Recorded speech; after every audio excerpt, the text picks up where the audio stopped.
नमस्कार, स्वागत है आपका आपके पसंदीदा चैनल रेड अलर्ट न्यूज़ में। आइए लेकर चलते हैं आपको आज की खबरों की। दिव्यांगों के साथ समाज सहानुभूति तो रखता है, लेकिन जिंदगी सिर्फ किसी हमदर्दी से बसर नहीं होती है।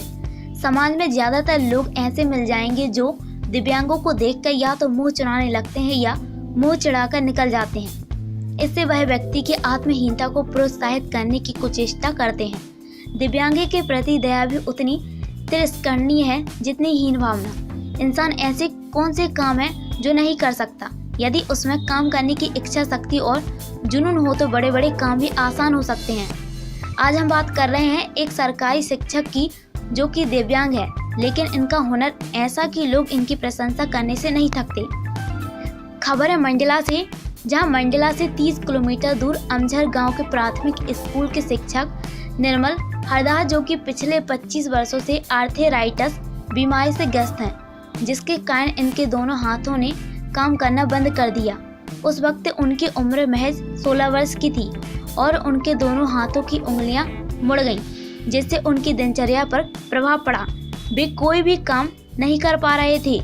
तभी उन्होंने सोचा क्यों न पेंटिंग की तरफ ध्यान दिया जाए, लेकिन दोनों हाथों की उंगलियां तो जवाब दे चुकी थी। लेकिन उन्होंने हिम्मत नहीं हारी और बगैर किसी प्रशिक्षण के पेंटिंग करने लगे। उन्होंने अपनी कल्पनाओं से ही तमाम तरह की पेंटिंग की। 20 की उम्र के बाद वे अमझर गांव में एक शिक्षक के रूप में पदस्थ हुए। स्कूल में बच्चों को पढ़ाई के साथ साथ पेंटिंग की गुण भी सिखाते हैं। खास बात तो यह है कि स्कूल की सारी पेंटिंग इन्हीं शिक्षक के द्वारा ही बनाई गई हैं। बच्चों को सिखाने के लिए पशु पक्षी जानवरों की पेंटिंग के भी क्या कहें। इनके हुनर की तारीफ इनके अन्य स्कूलों में भी इनकी बनाई हुई पेंटिंग लगाई गई है। इनके हुनर, हौसले और जुनून की तारीफ ग्रामीण भी कर रहे हैं। प्रेरणा तो मेरे को खुद से मिली है पेंटिंग की, और ये पेंटिंग करते कम से कम मेरे को 28-30 वर्ष हो गए। घर में पेंटिंग करता था, उसके बाद सर्विस लगी तो फिर जितने भी पाठ्यवस्तु पाठ्यक्रम रहते थे उसके आधार पे मैं जो है पेंटिंग करके बच्चों को पढ़ाना आरंभ किया। किस तरह की क्या पेंटिंग बनाते हैं? सर मैं पेंटिंग तो मतलब एक तो आन स्पान पेंटिंग, जो मतलब जो सामने देख रहे हैं अपन, जैसे तुरंत बनाना है वो भी हो जाता है।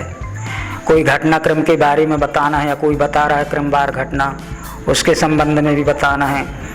अगर किसी का चित्र बनाना है, किसी व्यक्ति का, किसी शख्स का फेस उतारना है, वो भी हो जाता है।